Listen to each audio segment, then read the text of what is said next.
સુપ્રભાતમ. આપણી પુરુષાર્થ શાળામાં દર વર્ષે મળવા જેવા માનવીની શૃંખલા છે અવિરત ચાલુ હોય છે. અને આ મળવા જેવા માનવીની શૃંખલામાં આપણી વચ્ચે આજે એક અનોખું વ્યક્તિત્વ એટલે અભિષેકભાઈ સિલુ આપણા ભાણવડના જ છે. અને આજે કોમ્પ્યુટર એન્જિનિયરિંગ કમ્પ્લીટ કરી અને પુના મુકામે પોતાની સર્વિસ કરી રહ્યા છે. આમ અવારનવાર અમારે સંપર્ક થતો અને એમને વિનંતી પણ કરેલી કે આપનો અનુભવ, આપણી પાસે જે રહેલું નોલેજ છે અમારા બાળકો સમક્ષ ક્યારેક રજૂ કરવા માટે આવો. એટલે હમણાં વર્ક ફ્રોમ હોમ ચાલે છે અને એક બે વખત તાજેતરમાં જ મુલાકાત થઈ એટલે મારો આગ્રહ હતો કે સર ગમે એમ થાય પણ અમને અડધી કલાક આપો બાળકો માટે. તો કે હા ચોક્કસ આપીશ. અને બસ આજે એ સંજોગ આપણી વચ્ચે ઉપસ્થિત છે એટલે જોરદાર તાળીઓથી આપણે એનું અભિવાદન કરીએ.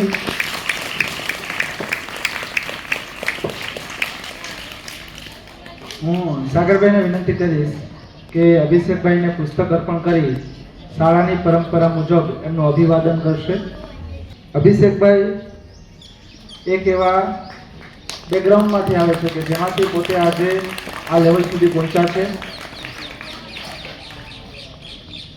અને એમણે કોમ્પ્યુટર સાયન્સ કરી, કોમ્પ્યુટર એન્જિનિયરિંગ અભ્યાસ કરી અને ખૂબ સારું અત્યારે પોતાની રીતે એના ક્ષેત્રમાં ખૂબ જ આગળ છે. આપણે વધારે સમય ન લેતા હું અભિષેકભાઈને જ વિનંતી કરીશ કે અભિષેકભાઈ અહીં આવે અને બાળકો સમક્ષ આજે બાળકોને થોડા મોટિવેટ કરે અને કેવી રીતે જીવનમાં આગળ વધવું જોઈએ એ વિશે જે આપના અનુભવો છે એ શેર કરે. અને પછી છેલ્લે લાસ્ટમાં આપણે પ્રશ્નોત્તરી પણ લેશું. તમને જે પણ કોઈ પણ પ્રશ્ન હોય તો તમે પૂછી શકો છો. તો ચાલો નિહાળીએ અભિષેકભાઈને. અભિષેકભાઈ.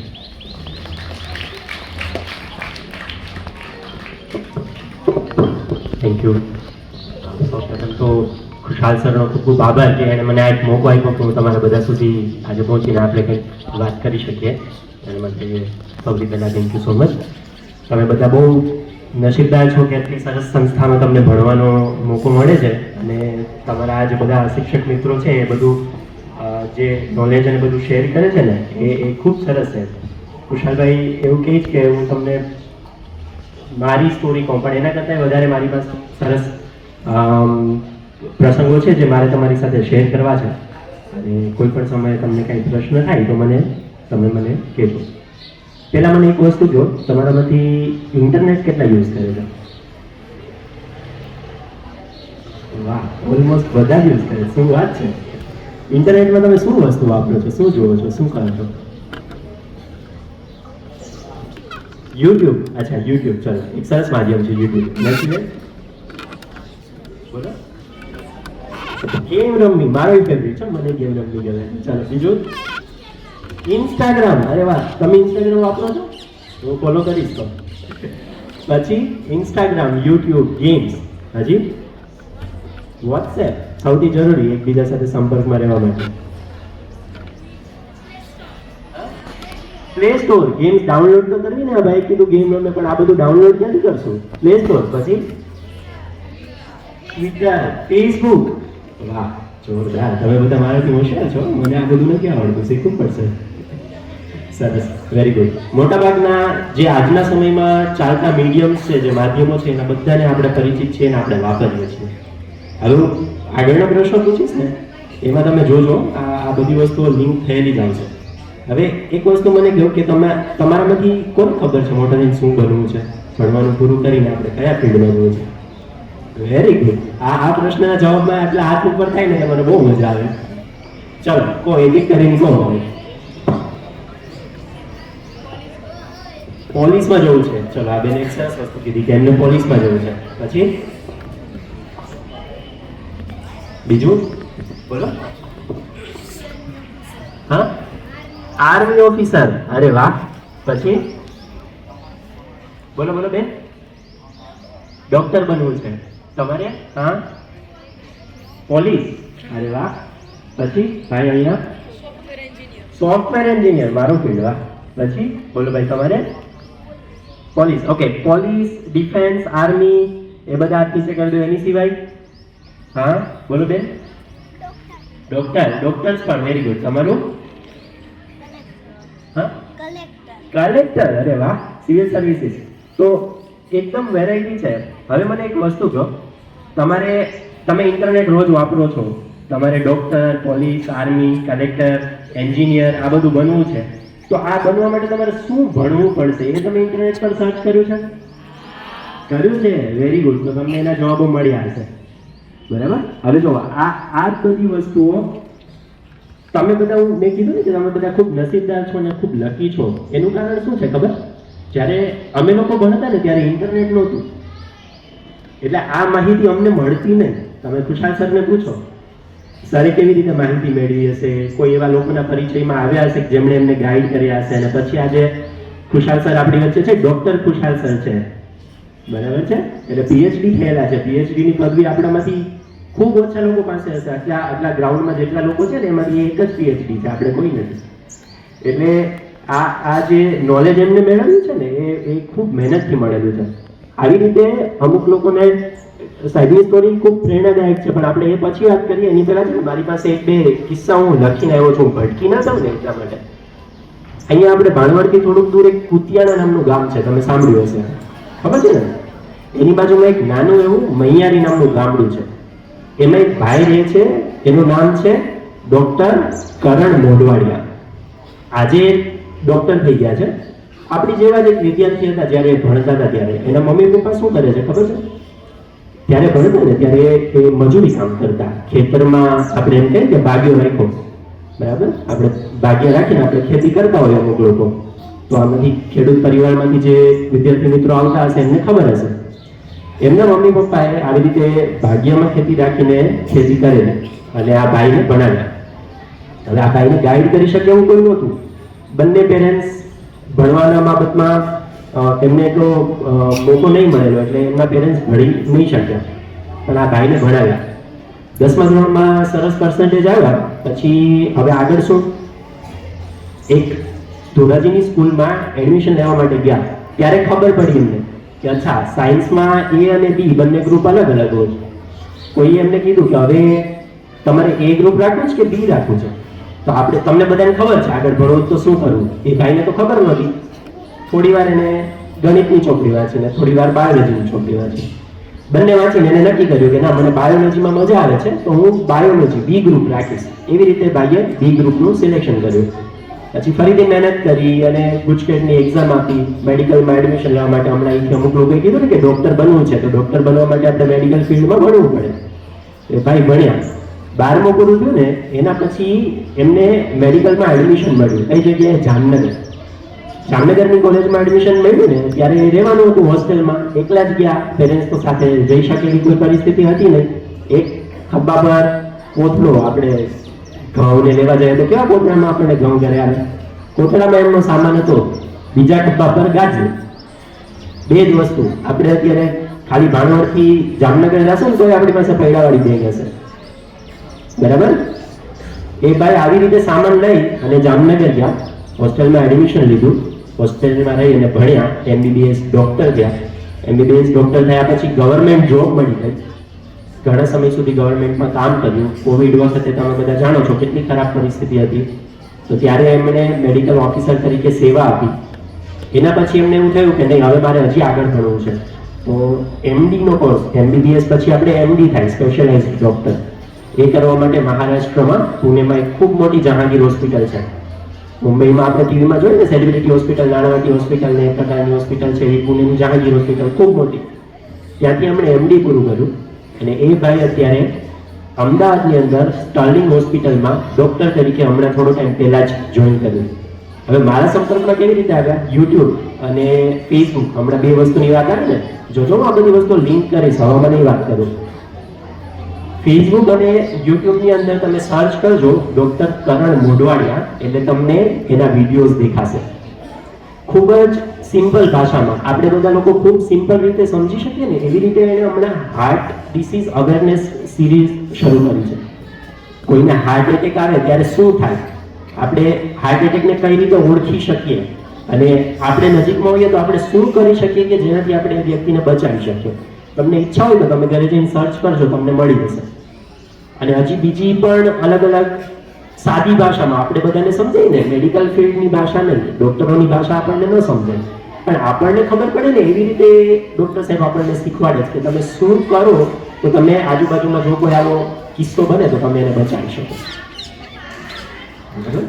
અને એ આપણી જ વચ્ચેના આપણને તો ફેસિલિટીઝ છે, એમને ફેસિલિટીઝ નહોતી, એવા વાતાવરણમાંથી પણ ઉપર આવીને એ સરસ ડોક્ટર બન્યા છે. બરાબર? તમે આજે તાળીઓ પાડો છો ને એ ડોક્ટર કરણભાઈ માટે છે. હવે આ એક પ્રસંગ કરો, હું તમને હજી બીજી એક વાર્તા કરું, આવી છે, સાંભળ્યું છે? ઓકે, ચલો. તો એ ભાઈ, હવે હું જેની વાત કરું ને એ ભાઈ ભાણવડના, આપણા જ ગામના. એમણે પહેલા ધોરણથી લઈને 10મા ધોરણ સુધીનો અભ્યાસ એ ભાઈ અહીંયા ભાણવડમાં જ કરેલો હતો. અને ભાણવડની એ ભાઈને પહેલા ધોરણમાં સ્કૂલમાં હોય ને ત્યારે એને એકડો કરતા ના આવડતો. આપણને સ્કૂલમાં ટીચર્સ આપણી પાસે એકડો લખાવડાવે પછી ઘૂંટાવડાવે કે આપણને આવડી જાય. એ ભાઈ છે ને ઊંધો એકડો કરતા, આપણે એકડો આમ કરીને આમ કરીએ ને ઓલવેઝ ઊંધો જ એકડો કરે. એકવાર એને ટીચરે છે ને એને બીક બતાવી કે અહીંયા ટાંકો છે ને ટાંકામાં ખેંચી દઈશ જો સીધો એકડો નહીં કર્યો ને તો. ત્યાં સુધી એને ઊંધો જ એકડો કર્યો હતો. ખૂબ જ નાનપણથી આપણી તમારી બધાની ઉંમરના હતા ત્યારથી રમવામાં ધ્યાન ભણવાનું મગજ ખૂબ સારું. એકવાર વસ્તુઓ આવડી હોય, શીખવાડી હોય એટલે તરત સમજે છે. 10મા ધોરણની અંદર એ ભાઈ આખા ભાણવડ તાલુકામાં પહેલા નંબરે આવેલા છે. એમનું 10મા ધોરણનું રિઝલ્ટ હતું 99.51 પર્સન્ટાઇલ રેટ, 500માંથી 460 ગુણ. એ જ વિદ્યાર્થી કે જેને પહેલા ધોરણમાં એકડો નહોતો આવડતો અને 10મા ધોરણમાં આપણા કેન્દ્રમાં પ્રથમ ક્રમાંક હતા. હું તમે અત્યારે પ્રોત્સાહિત કરો છો એટલે હું કહી દઉં, જેની વાત કરું ને મારો નાનો ભાઈ છે હાર્દિક શિધુ. હવે એ માણસ 10મું પૂરું થયું પછી 11-12 સાયન્સમાં રાજકોટમાં એડમિશન લીધું. સાયન્સ પૂરું કરીને એન્જિનિયરિંગમાં એડમિશન લીધું. એન્જિનિયરિંગમાં પહેલા મહિનાની અંદર 3 કોલેજો બદલાવી, કેમ કે પોતાની બ્રાન્ચમાં પોતાની જે પસંદગીની બ્રાન્ચ હતી એમાં એડમિશન નહોતું મળવું એટલે અલગ અલગ પેલા અમદાવાદની એલડી કોલેજમાં એડમિશન મળ્યું, પછી ચાંદખેડામાં મળ્યું અને છેલ્લે વલ્લભ વિદ્યાનગર બીવીએમ નામની કોલેજ છે, જે લોકોને એન્જિનિયર બનવું હશે એમને ખબર હશે. બીવીએમની કોલેજમાં એડમિશન લીધું, મેકેનિકલ એન્જિનિયરિંગમાં 4 વર્ષ પૂરા કર્યા. અને 4 વર્ષ પૂરા કર્યા પછી વડોદરાની અંદર એલએનટી નામની કંપની છે. કેટલાય સાંભળી છે એલએનટી કંપની? હાથ ઉપર કરો તો એલએનટીનું નામ સાંભળ્યું છે? ખૂબ મોટી કંપની છે, લાલસન ટુકડો નામની કંપની છે. એ કંપની અંદર લાખો માણસો કામ કરે છે. એનું અલગ અલગ જગ્યાએ જે કેમ્પસ છે ઇન્ડિયામાં ઘણા બધા સિટીમાં કંપની છે. એમાં ડિઝાઇન એન્જિનિયર તરીકે એ ભાઈને જોબ મળી ગઈ. ડિઝાઇન એન્જિનિયર એટલે મોટા મોટા જે કંપનીના પ્લાન્ટ બનતા હોય ને એને પહેલાં તમારે બનાવવા માટે મહેનત કરવી પડે, એને ડિઝાઇન કરવી પડે. તો એ આખું ડિઝાઇનિંગનું ડિપાર્ટમેન્ટ હોય, એમાં આપણને નોકરી મળી. નોકરી મળી ને ત્યારે મુંબઈમાં એને પહેલી વખત અપોઇન્ટ કર્યા. હવે સાંભળજો, તમે મહેનત કરો ને તો કંપનીઓ અલગ અલગ જે પ્રાઇવેટ સેક્ટરની જોબ્સ છે ને એ લોકો તમારા માટે કેટલી મહેનત કરે એવું કહું છું. કે ભાઈ મુંબઈમાં પહેલા દિવસે નોકરીમાં હાજર થયા, મુંબઈમાં ટ્રેનિંગ આપી 1 મહિનાની. અને ટ્રેનિંગ પછી કંપનીએ ભાઈને મોકલ્યા દિલ્હી. ટ્રેનિંગમાં ખાલી એક જ વિદ્યાર્થી ના હોય, પણ આપણે અત્યારે આટલા બધા બેઠા છે ને એટલા લોકો હોય.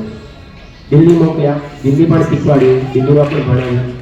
દિલ્હીમાંથી એ ભાઈને મોકલ્યા પંજાબ, ત્યાંથી મધ્યપ્રદેશ, ત્યાંથી રાજસ્થાન, ઇન્ડિયાના ઓલમોસ્ટ દરેક રાજ્યમાં એ કંપનીએ ભાઈને મોકલ્યા કે અલગ અલગ ડિપાર્ટમેન્ટમાંથી તમે અલગ અલગ વસ્તુઓ શીખીને આવો અને પછી તમે કારનું મેન્યુફેક્ચરિંગ. એલએનટી કંપનીનું એટલું મોટું યુનિટ છે કે 35,000 સ્ક્વેર મીટર્સ, એટલે એમ ગણો કે એનો એરિયા 3.5-4 સ્ક્વેર કિલોમીટર થયો.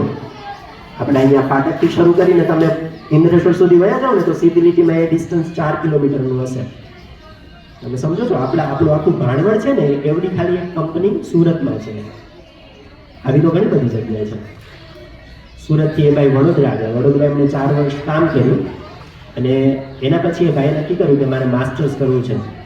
તમને જણાવો એનો પગાર કેટલો હતો? જ્યારે કરતા હતા નોકરી ત્યારે છેલ્લે કંપની એમણે 12 લાખ રૂપિયાનું પેકેજ આપી હતું વાર્ષિક, મતલબ મહિનામાં એમની સેલરી 1 લાખ રૂપિયા હતી. ત્યારે એમણે નક્કી કર્યું કે મારે હવે જોબ છોડી દેવી છે અને મારે માસ્ટર્સ કરવા માટે જર્મની જવું છે. જર્મની દેશ ખબર છે ને બધાને? જર્મનીમાં માસ્ટર્સમાં એ ભાઈ આજે એડમિશન લીધું છે. 1 વર્ષ ભણવાનું પૂરું થઈ ગયું છે, બીજું વર્ષ ચાલુ છે. અત્યારે ત્યાં પણ નોકરી કરે છે. અહીંયા લેતા હતા એના કરતાં વધારે પગાર ત્યાં લે છે પાર્ટ ટાઈમ જોબમાં. હજુ તો ફૂલ ટાઈમ છે ને, અમુક કલાકો જ હોય. છતાં પણ હવે તમે વિચાર કરો, આપણા ભાણવડના જ કોઈ વ્યક્તિને જો મહેનત કરે તો આવી પ્રાઇવેટ કંપનીમાં આટલા સારા પગારથી નોકરી પણ મળે અને જેમને ભણવું હોય આગળ એ નોકરી છોડીને પણ આગળ ભણવા માટે બીજી જગ્યાએ પોતાની કરિયર માટે જાય છે. બરાબર.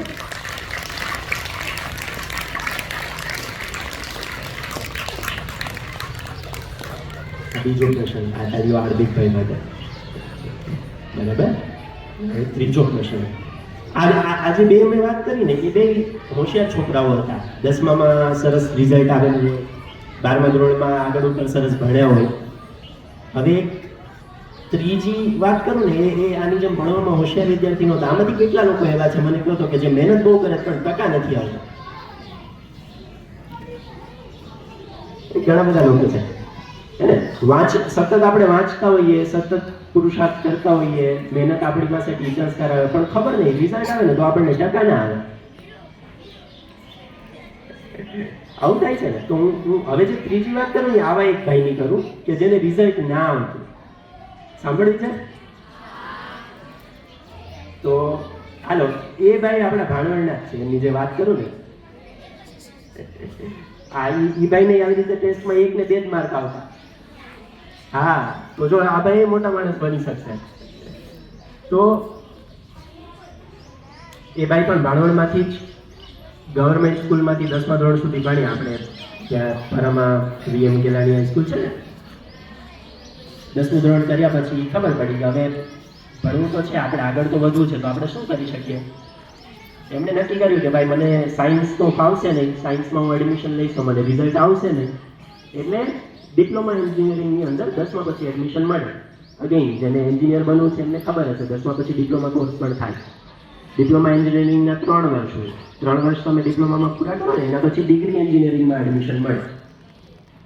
કારણ કે ડિપ્લોમા એન્જિનિયરિંગમાં એડમિશન લીધું ને તો એમને ભાવનગરમાં એડમિશન મળ્યું હતું. અહીંયા 10માં એના પર્સન્ટેજ કહી દઉં, એને 75% હતા, 75% મળ્યા હતા. અને પહેલાના કિસ્સાઓમાં 90 ને 95 ને 100% વાળા વિદ્યાર્થીઓ હતા. અહીંયા 75% 10મા પછી. ભાવનગરમાં એડમિશન મળ્યું ને ત્યારે 60માંથી 59નો નંબર હતો આ ભાઈનો, એટલે છેલ્લેથી બીજી સીટમાં એડમિશન મળ્યું છે. બરાબર. એના પછી અલગ અલગ પરીક્ષાઓ આવતી ગઈ. 3 વર્ષનો ડિપ્લોમા કોર્સ એમનો પૂરો થયો. પૂરો થયા પછી ડિપ્લોમાથી ડિગ્રીમાં એડમિશન લેવું અઘરું છે, કેમ કે ઓછી સીટો હોય. એ તમે જ્યારે એ સ્ટેજ ઉપર પહોંચશો ત્યારે તમે એનાલિસિસ કરશો એટલે સમજાશે. ડિગ્રી એન્જિનિયરિંગમાં 120 180 સીટ હોય ને, એની સામે અહીંયા 12 કે 18 સીટ જ હોય. 10% જ સીટ હોય ડિપ્લોમા કર્યા પછી જે લોકો ડિગ્રીમાં આવે. તો આ ભાઈને ભાવનગરથી ડિપ્લોમા પૂરું કર્યું એમને. એના પછી અમદાવાદમાં એલડી કોલેજ છે, તમે નામ સાંભળ્યું હોય તો. રાજ્યની સૌથી જૂનામાં જૂની એન્જિનિયરિંગ કોલેજ છે. જે લોકોને એન્જિનિયર અગેન બનવું છે એમણે સાંભળ્યું હશે અને એમને ખબર પણ હશે કે આ કોલેજ સારી છે.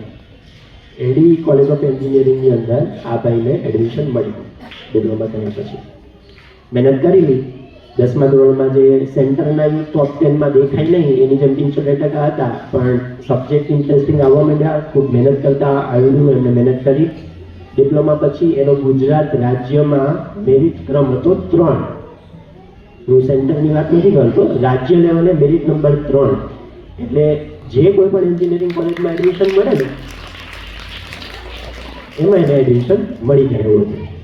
એટલે આ ભાઈને અમદાવાદની આ કોલેજમાં એડમિશન મળ્યું. 4 વર્ષ એન્જિનિયરિંગ ભણ્યા પછી પ્લેસમેન્ટ થાય. છેલ્લા વર્ષમાં કોલેજમાં પ્લેસમેન્ટ આવે કે જેમ નોકરી મળે, અને મળી ગઈ નોકરી આવે એને પ્રાઇવેટ. સરસ. સારા પહેલાંથી 2,70,000 રૂપિયાના વાર્ષિક પેકેજથી નોકરી મળે છે. એટલે કાયદે નોકરી સ્વીકારી દીધી.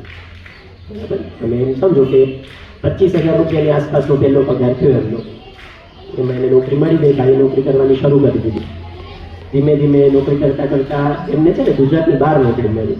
એટલે હવે એ ભાઈ અગેન મેં કીધું ને એમ ભણવામાં હોશિયાર નહોતા, એટલે ગુજરાતી બોલતા આવડે, હિન્દી કે અંગ્રેજી આવડે ને, પણ તમને ખબર છે ગુજરાતની બહાર જાય તો ગુજરાતી ભાષા ચાલે નહીં.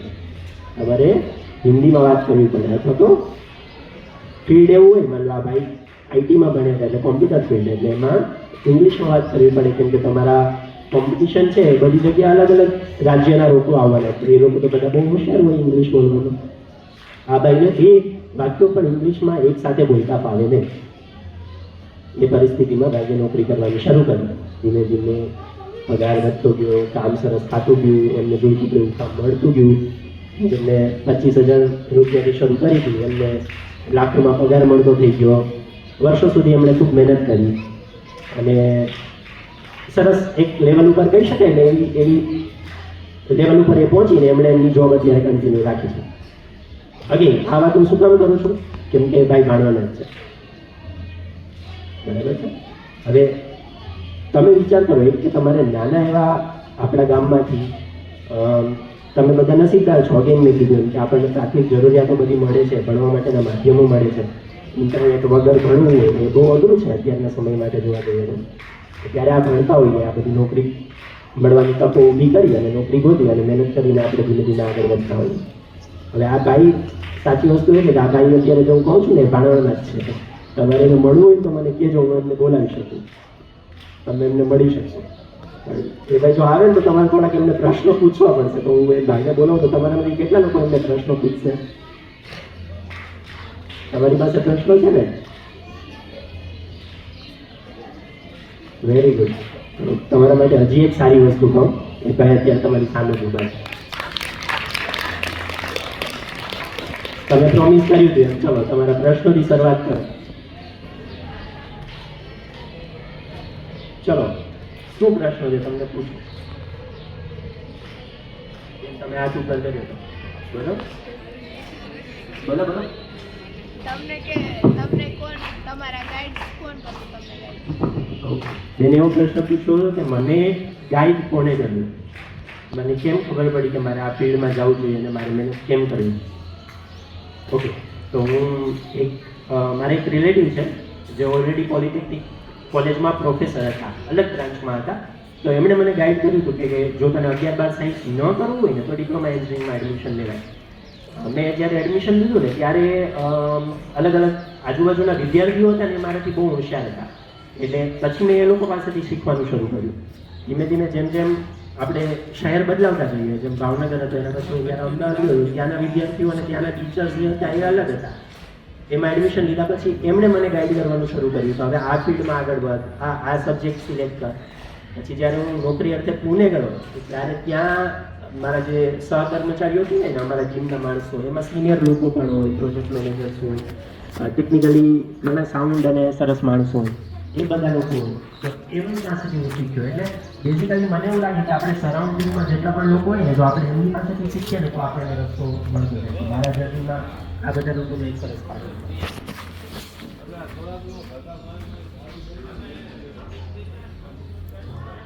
જે સહકર્મચારીઓ છે ને અમારા ટીમના માણસો, એમાં સિનિયર લોકો પણ હોય, પ્રોજેક્ટ મેનેજર્સ હોય, ટેકનિકલી ઘણા સાઉન્ડ અને સરસ માણસો હોય, એ બધા લોકો હોય. તો એમની પાસેથી હું શીખ્યો. એટલે બેઝિકલી મને એવું લાગે કે આપણે સરાઉન્ડિંગમાં જેટલા પણ લોકો હોય ને, જો આપણે એમની પાસેથી શીખીએ ને તો આપણને રસ્તો મળતો જાય. તો મારા જર્નીમાં આ બધા લોકોનો એક સરસ ફાળો હતો.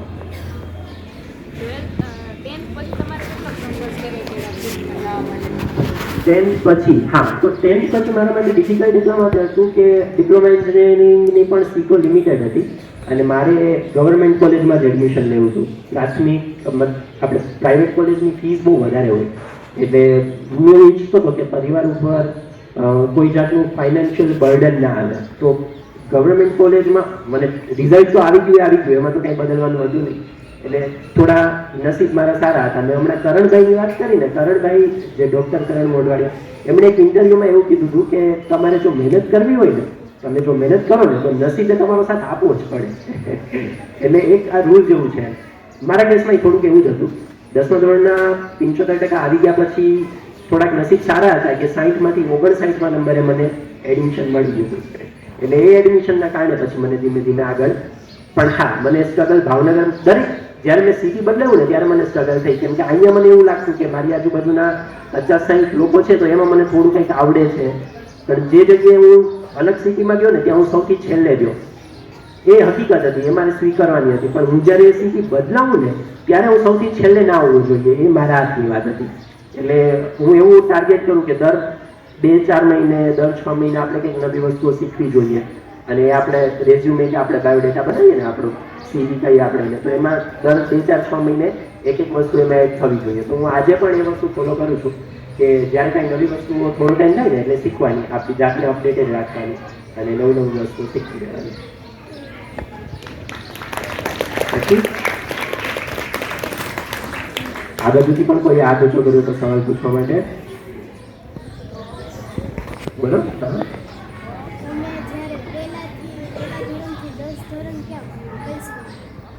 હું પહેલાથી 10મું ધોરણ કઈ સ્કૂલમાં ભણ્યો? ઓકે, પહેલાથી 7મા ધોરણ સુધી છે ને પરામાં, રણજીત પરામાં એક ત્યારે તક્ષશિલા પ્રાઇમરી સ્કૂલ નામની એક પ્રાથમિક સ્કૂલ હતી, એમાં ભણ્યો 1 થી 10, 1 થી 7 ધોરણ. અને 8મું, 9મું અને 10મું આપણે આજે VM Gelani government boys high school છે ને જે રણજીત પરામાં છે, 8, 9, 10 ને ત્યાં કર્યા. ત્યારે પુરુષાર્થ સ્કૂલ નવી હતી અને હું છે ને પરામાં રહેતો, એટલે તમે એવું પૂછવા માંગો કે અહીંયા હું કેમ નહોતો ભણ્યો? એટલે સ્કૂલ છે ને ત્યારે મને ખરેખર બહુ દૂર પડતી, મારું ઘર રણજીત પરામાં છે એટલે, અને સંસ્થા ખૂબ સારું છે અને ઘણા સમયથી કાર્યરત છે, એટલે એટલા માટે હું આજે અહીંયા છું કે તમને લોકોના એક્સપિરિયન્સ શેર કરું. પછી બીજા ક્વેશ્ચન? હા, બોલો.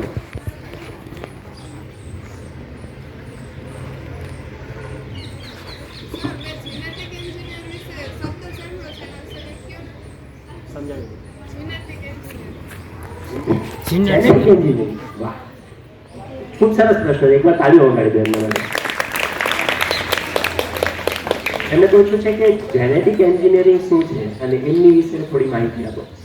ઓકે, તો મારા કરિયરના છે ને 8 વર્ષ મેં હેલ્થકેર ડોમેનમાં કામ કર્યું છે. એટલે મારું કામ આઈટીનું હોય, મારે સોફ્ટવેર્સ અને અલગ અલગ વેબ એપ્લિકેશન્સ બનાવવાના હોય, પણ હું હેલ્થકેર ઇન્ડસ્ટ્રીમાં હતો. અને જેનેટિક ઇન્ડસ્ટ્રી છે ને હેલ્થકેરને સમકક્ષ એને સંલગ્ન ઇન્ડસ્ટ્રી છે, એટલા માટે મને થોડી માહિતી છે હું શેર કરું. આપણે બધા લોકો અત્યારે વિજ્ઞાનમાં કે આપણે બધા એક જીન્સમાંથી બનેલા છે, બરાબર? એને આપણે ગુજરાતીમાં શું કહીએ?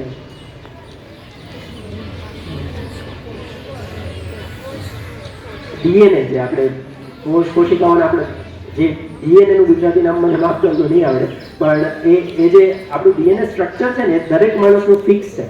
આપણા દરેકની ફિંગરપ્રિન્ટ જે છે ને બધાની અલગ અલગ છે, બરાબર? આ ભાઈનો મોબાઈલ ગેમ રમવા માટે હું હમણાં લઈ લઉં તો મારાથી નહીં ખુલે, એમનાથી જ ખુલશે, કેમ કે એમની ફિંગરપ્રિન્ટ મારેલી છે. તો ફિંગરપ્રિન્ટથી આપણા આઈરિસ, એટલે આપણું જે રેટિના હોય એ છે, હાર્ટબીટ પેટર્ન છે, આપણું બ્લડ ફ્લો છે, એ દરેક વ્યક્તિનું અલગ અલગ હોય, દરેક માણસનું અલગ અલગ હોય. તો આ આપણી જેનેટિક આઈડેન્ટિટી કહેવાય. એ આપણે ક્યારેય બદલી ના શકીએ. હવે તમે જો પૂછો ને જેનેટિક એન્જિનિયરિંગ શું છે, તો આપણું જે ડીએનએ સ્ટ્રક્ચર છે ને એમાં જ આપણે પેરેન્ટ્સ જેવા હોઈએ આપણે જનરલી. કાં તો આપણો ચહેરો આપણા મમ્મી પપ્પાનામાંથી કોઈ જેવો હશે, કાં તો આપણો સ્વભાવ એમના જેવો હશે, બરાબર છે? કેમ કે એ આપણા ડીએનએ નકશામાં આ વસ્તુ આવે છે. હવે ઘણીવાર કેવું થાય, અમુક વારસાગત રીતે કોઈ ડિસીઝીસ ચાલ્યા આવતા હોય ફેમિલીમાં, કોઈ રોગ હોય, જેમ કે બ્લડ પ્રેશર હોય કે ડાયાબિટીસ હોય, કેન્સર હોય, આવી અલગ અલગ પ્રકારની બીમારીઓ જે છે ને એ પણ ડીએનએમાં જ આવે, ડીએનએ સ્ટ્રક્ચરમાં જે વસ્તુ આવે. હવે જેનેટિક એન્જિનિયરિંગ શું કરે છે, એ જે આપણો જેનેટિક નકશો છે ને એને બદલવાની કોશિશ કરે કે ચલો ડીએનએ તો ફિક્સ છે, એમને ખબર છે કે આ કેવી રીતે બને છે, તો એ લોકો ડીએનએનો સ્ટડી કરશે અને એમાં ડીએનએમાં કયા પ્રકારના ફેરફાર કરવામાં આવે તો આગળ જઈને કોઈ વ્યક્તિને આ પ્રકારના રોગ ન થાય એ માટેની મહેનત થાય છે. તો આ જે ફિલ્ડ છે ને એનું નામ જેનેટિક એન્જિનિયરિંગ છે.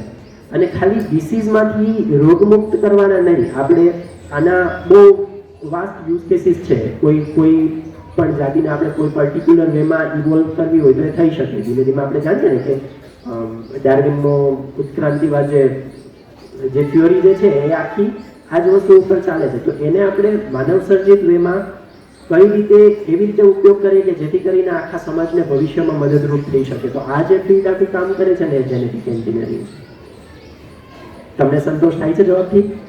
વધારે માહિતી જોતી હશે તો આપણે હજી વાત કરીશું વધારે. સરસ, ખૂબ સરસ પ્રશ્ન. તો હજી એકવાર તાળીઓ પાડો. બહુ મજા. હજુ બીજા પ્રશ્નો? કોઈને આઈટી ક્ષેત્રમાં આગળ જવું હોય તો એના માટે માહિતી આપો. ઓકે, આઈટી ક્ષેત્રમાં આગળ જવા માટેની માહિતી. ઓકે, તો ચલો, એક રસ્તો તો તમારી સામે જ ઊભો છે. 10મા પછી ડિપ્લોમા એન્જિનિયરિંગ કરો, ડિપ્લોમા એન્જિનિયરિંગ પછી ડિગ્રી એન્જિનિયરિંગ કરો અને તમને આઈટી ફિલ્ડમાં એડમિશન મળી જશે, તમે નોકરી કરી શકો આઈટી ફિલ્ડમાં. હવે બીજા રસ્તાઓ કયા કયા છે? તો ધોરણ 11-12 સાયન્સ કરી લો.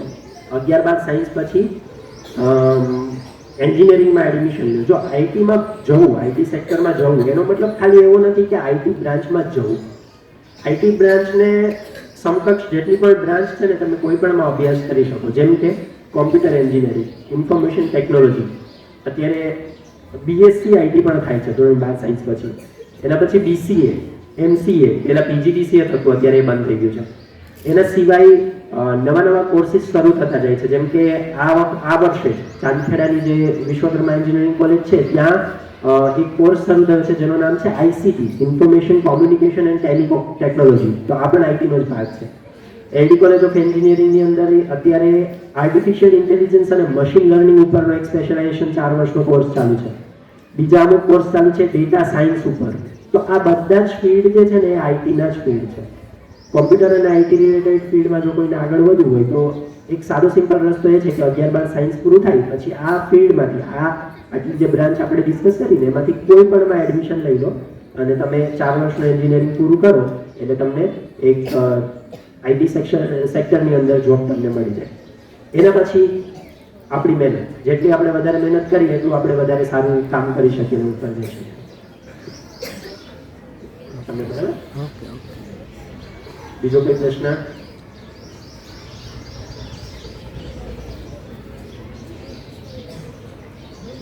હા હા,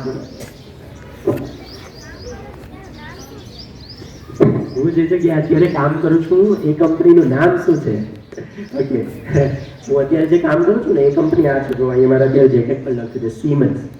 સિમેન્સ જર્મનીની કંપની છે, મલ્ટીનેશનલ કંપની છે. એમાં હું અત્યારે કામ કરું છું. કામ અત્યારે પુણેથી કરું છું. આ કંપની વિશ્વના ઘણા બધા દેશોમાં છે. મારા અત્યારે કસ્ટમર જે છે એ બધા યુએસમાં છે, અમેરિકામાં છે. મારે દિવસમાં જે હું કહેતો ને કે મારે ઘણા બધા અલગ અલગ ભાષામાં વાત કરવાની થાય દિવસ દરમિયાન. તો અમુક લોકો અમેરિકામાં છે, અમુક લોકો મલેશિયામાં છે, સિંગાપુરમાં છે, અમુક લોકો ઇટલીમાં છે, જર્મનીમાં છે, અમુક સ્કેન્ડિનેવિયન રિજિયનમાં છે. તો આ બધા લોકો સાથે દિવસ દરમિયાન મારે ઘણી બધી વાતો કરવાની છે. અત્યારે જો હું ભાઈએ પૂછું ને, અત્યારે હું આ સિમેન્સ કંપનીમાં કામ કરું છું. બીજા કોઈ?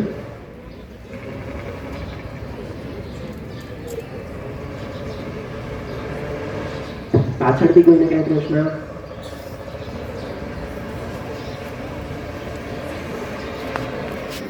આ રહે અહીંયા છે.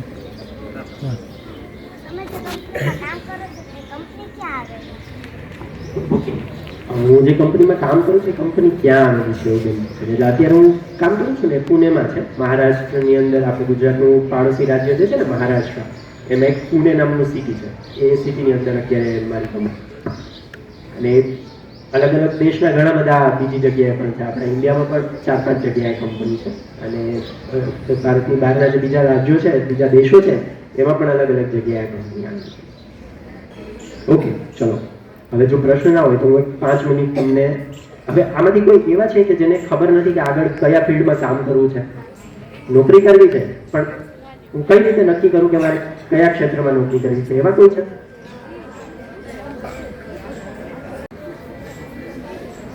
ઓકે, ઘણા બધા લોકો એવા છે. હવે જો આ પરિસ્થિતિની અંદર આપણે શું હોય કે નોકરી કઈ રીતે નક્કી કરવી, કે આપણે કયા ક્ષેત્રની અંદર નક્કી કરીએ? હવે આપણા બધા માટેનો સમય શું છે? અત્યારે તમે લોકો આ રિજિયન કયા ધોરણમાં છે? તમે 8 થી 12 વચ્ચે ભણો છો? હાથ ઉપર કરો જેટલા જેને પહેલામાં હા પાડી હતી કે ખબર નથી શું કરવું છે અને 8 થી 12 વચ્ચે હોય. ઓકે, મોટાભાગના હાઈસ્કૂલના સ્ટુડન્ટ્સ છે. એનો મતલબ તમે અત્યારથી લગભગ 8-1 વર્ષ પછી તમે એ પરિસ્થિતિમાં આવશો કે જ્યારે તમારે ફિલ્ડ નક્કી કરવાનું થાય કે આપણે કયા ક્ષેત્રની અંદર નોકરી કરવી. જેને ઓલરેડી ખબર છે એમના માટે ખૂબ ખૂબ અભિનંદન કે તમે લોકો અત્યારે સરસ વિચારો છો કે કયા ક્ષેત્રની અંદર આગળ વધી શકાય.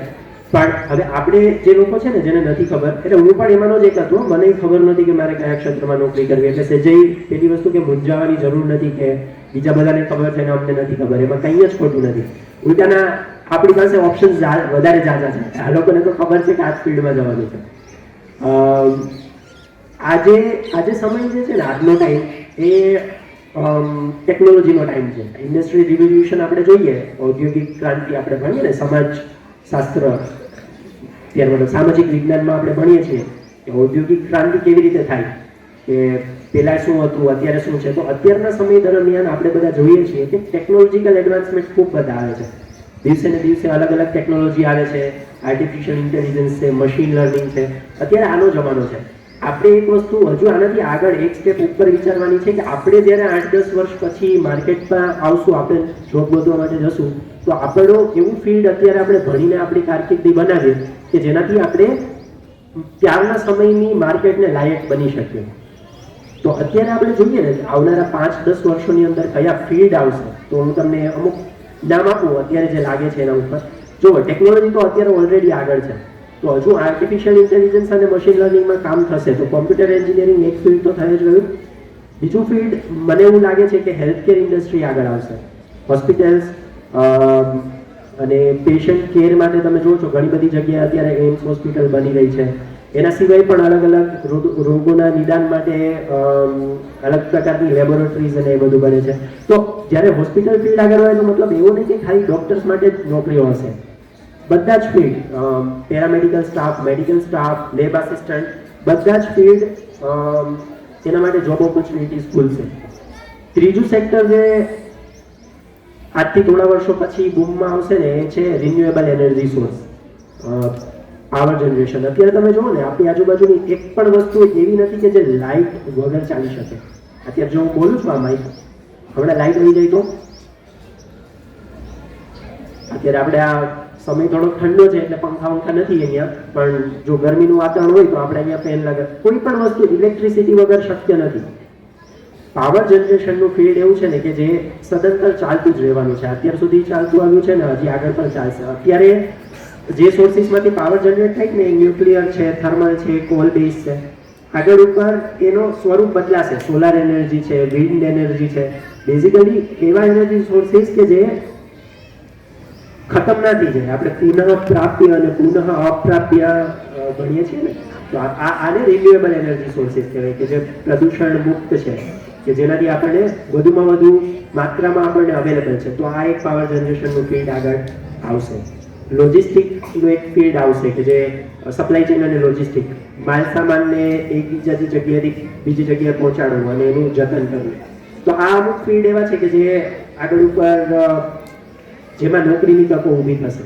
એ સિવાય પણ જો તમને કોઈને સ્પેસિફિક ડાઉટ હોય કે મને આ ફિલ્ડમાં ઇન્ટરેસ્ટ છે પણ મને ખબર નથી કે મને કઈ રીતે આગળ વધવું, તો તમે કુશાલ સરને તમારો પ્રશ્ન આપજો. આપણે ક્યારેક ફરીથી મુલાકાત ગોઠવીને આપણે આન્સર માટે પ્રયત્ન કરીશું. નહીં? ઓકે, ચલો તો થેન્ક યુ સો મચ બધાએ મને સમય આપવા માટે, અને ઓલ ધ બેસ્ટ બધાને ફ્યુચર માટે. ફરી જોરદાર તાળીઓથી આપણે એમને આભાર માનીએ. માત્ર ધોરણ 10 તો જ્યારે ભણ્યા છે અભિષેકભાઈ, ત્યારે આર્ટ્સ કેને કહેવાય, કોમર્સ કેને કહેવાય અને સાયન્સ કેને કહેવાય, એ પણ કોલેજમાં જાય ત્યારે ખબર પડતી કે આપણે ભણીએ એ આર્ટ્સ છે કે કોમર્સ છે. અને અત્યારે તમારી પાસે તો કેટલા બધા કોર્સિસ છે અને તમને બધા માહિતગાર કરે છે. પહેલા તો બહુ ઓછા લોકોને ખબર હતી કે આપણે આવું કંઈક ભણવું છે, એટલે એમનો કિંમતી સમય આપ્યો અમને. 10મા ધોરણમાં એક સામાન્ય ટકાવારીથી આપણે માત્ર અત્યારે શું કરીએ, ટકાવારી ઉપર આધારિત છે કે મારે 90+ આવે તો સાયન્સ લેવું છે, આટલા આવે તો આટલું લેવું, અને આનાથી નીચે આવે તો આર્ટ્સ લેવું. પણ એના આધારિત નથી, આપણી આવડત છે એના આધારિત છે. તો ખૂબ ખૂબ આભાર.